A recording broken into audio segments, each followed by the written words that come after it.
एक बार एक सेठ सेठानी थे। उनका एक बेटा और बहू भी थे। बहू सबको भोजन कराकर फिर स्वयं भोजन करती। उनकी एक पड़ोसन भी थी जो ऐसी थी कि रोज पूछती कि बहू आज क्या बनाया खाया, तो बहू कहती ठंडो बासी। एक दिन पति ने उसकी ये बात सुन ली तो पति सोचने लगा कि वो तो रोज ताजा और गर्म खाना खाती है, फिर ऐसा क्यों कहती है। तो उसके पति ने ऐसा सुनकर विचार किया कि आज तो पकवान बनाकर जाएं, फिर देखते हैं कि मेरी पत्नी पड़ोसन से क्या कहती है। तब उसने अपनी पत्नी से कहकर तरह तरह के पकवान बनवाए और घर के सभी लोगों ने एक साथ बैठकर भोजन किया। भोजन करने के बाद उस दिन भी पड़ोसन ने पूछा कि बहू आज क्या बनाया खाया, तो बहू पहले की तरह कहने लगी ठंडो बासी खाया। सेठ के लड़के ने सोचा हो न हो कोई बात तो जरूर है जिससे मेरी पत्नी रोज ऐसा ही कहती है। तो उसने एक दिन अपनी पत्नी से पूछा कि तुम रोज पड़ोसन को ठंडो बासी खाया ऐसा क्यों कहती हो, जबकि हम सबने तो एक साथ बैठकर आज कई तरह के पकवान खाए। तो उसकी पत्नी कहने लगी हम सब जो खा रहे हैं वो हमारे बाप दादाओं की कमाई है। जिस दिन आप कमा कर लाओगे उस दिन मैं समझूंगी कि हम ताजा भोजन कर रहे हैं। अब एक दिन लड़के ने माँ से कहा कि माँ मैं एक बड़े शहर में कमाने के लिए जा रहा हूँ। माँ बोली बेटा हमारे पास तो इतना धन है कि खाए नहीं खाए जाएगा। तो माँ के मना करने पर भी बेटे ने खुद कमाने का दृढ़ निश्चय कर लिया। जाते समय अपनी पत्नी से कहने लगा मैं जब तक कमाकर बहुत सारा धन लेकर ना लौट कर आ जाऊं तो तब तक चूल्हे की आग बुझने मत देना। एक दिन चूल्हे की आग बुझ गई तो वह मन ही मन घबराने लगी कि कहीं मेरे पति पर तो कोई संकट नहीं आन पड़ा। जल्दी से पड़ोस में से आग लाकर चूल्हे में रख दूं, ऐसा मन में सोचकर वह पड़ोस में गई। वहां पड़ोसन चौथ माता का व्रत पूजन कर रही थी। पड़ोसन ने कहा थोड़ी देर में आकर आग ले जाना। बहू ने पड़ोसन से पूछा आप चौथ का ये व्रत क्यों करती हो, इससे क्या फल मिलता है। पड़ोसन कहने लगी चौथ माता के इस व्रत को करने से अन्न धन और लक्ष्मी मिलती है, अपनी मनोकामना भी पूरी हो जाती है, पति पर और बच्चों पर आया संकट भी दूर हो जाता है। पड़ोसन से व्रत की सारी विधि पूछकर कथा के बारे में जानकर अब बहू ने भी अगली बार से चौथ माता का व्रत रखना शुरू कर दिया। दीवार पर चौथ माता बनाई। उस दिन घी गुड़ का चूरमा बनाकर रात को चंद्रमा को अर्घ देकर भोजन किया। ऐसा करते करते बहू को बहुत दिन बीत गए। वो हर दिन अपने पति को याद किया करती।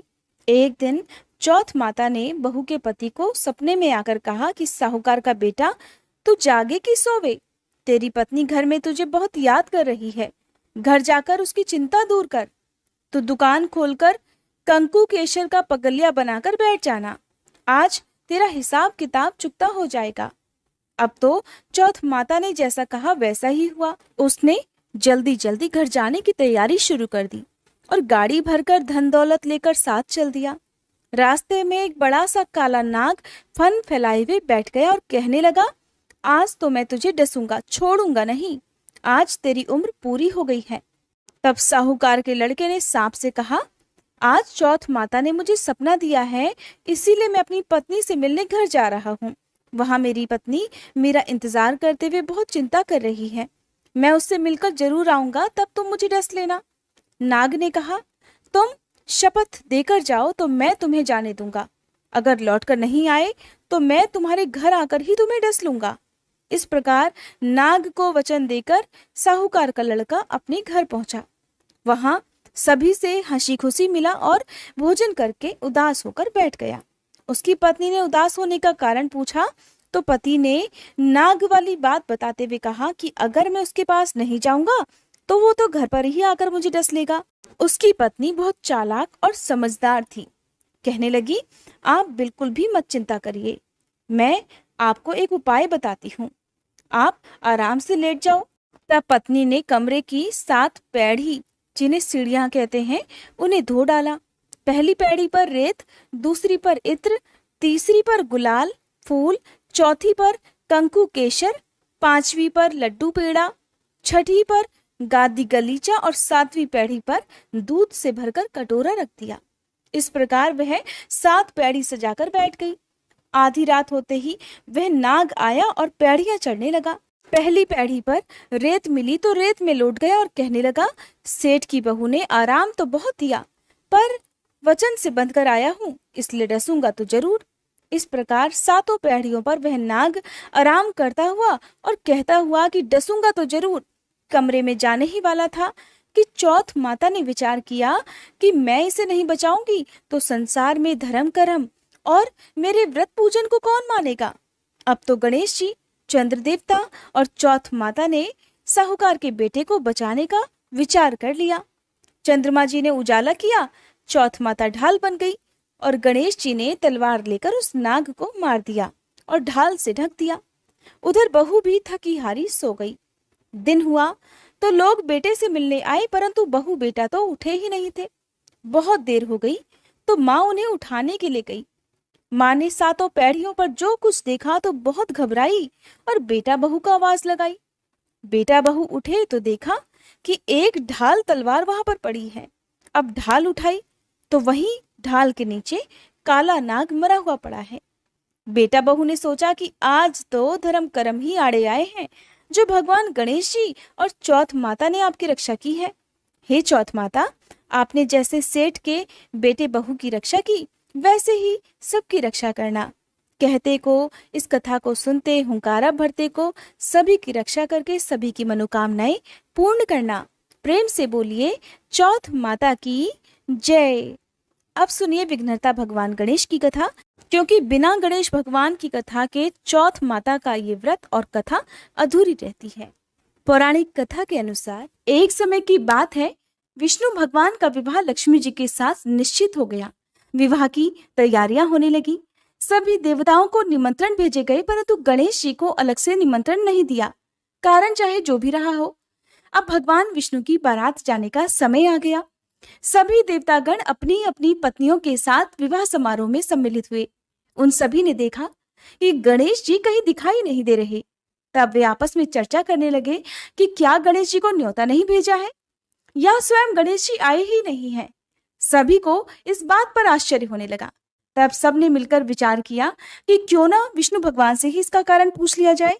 तब वे विष्णु भगवान के पास गए और कारण पूछा। तब कारण पूछने पर विष्णु भगवान ने बताया कि हमने गणेश जी के पिता भोलेनाथ को तो न्योता भेजा है। अगर गणेश जी अपने पिता के साथ आना चाहते तो आ जाते, अलग से न्योता देने की कोई आवश्यकता भी नहीं थी। दूसरी बात यह है कि उन्हें खाने में 1.25 मन मूंग, 1.25 मन चावल, 1.25 मन घी, 1.25 मन लड्डू का भोग दिन भर चाहिए।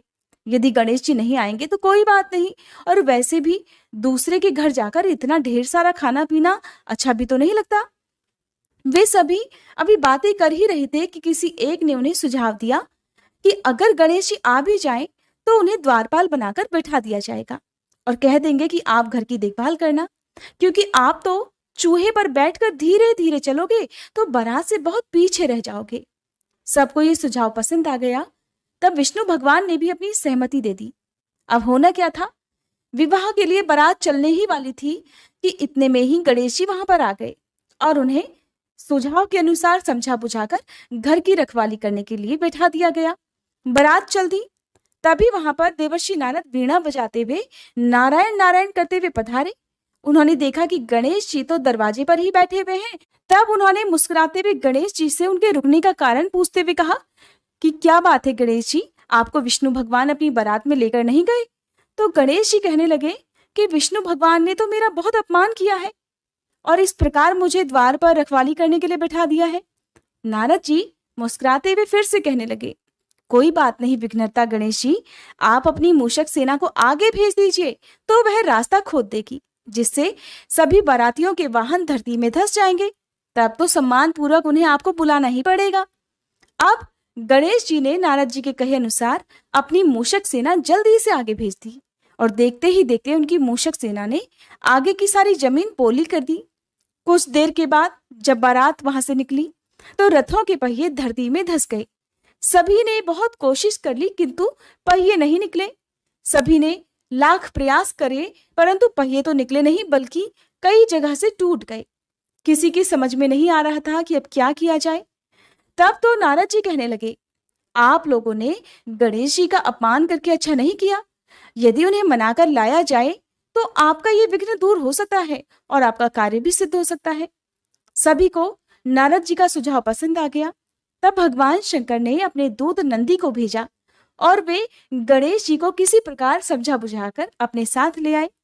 अब गणेश जी का आदर सम्मान के साथ पूजन किया गया। तब कहीं जाकर रथ के पहिए निकले। अब रथों के पहिए तो निकल गए, परंतु वे टूट फूट गए थे, तो उन्हें सुधारे कौन?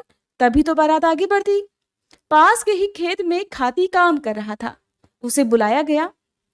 खाती अपना कार्य प्रारंभ करने से पहले श्री गणेशाय नमः कहकर गणेश जी की मन ही मन वंदना करने लगा और फिर देखते ही देखते उस खाती ने सभी पहियों को ठीक कर दिया। तब खाती कहने लगा कि हे देवता गणों, आपने सबसे पहले गणेश जी को नहीं मनाया होगा और ना ही उनका पूजन किया होगा, इसीलिए तो आपके ऊपर ये संकट आया है। और हम तो मूर्ख अज्ञानी हैं। सबसे पहले गणेश जी की पूजा करते हैं, फिर उनका ध्यान करते हैं और तभी कोई कार्य का शुभारंभ करते हैं।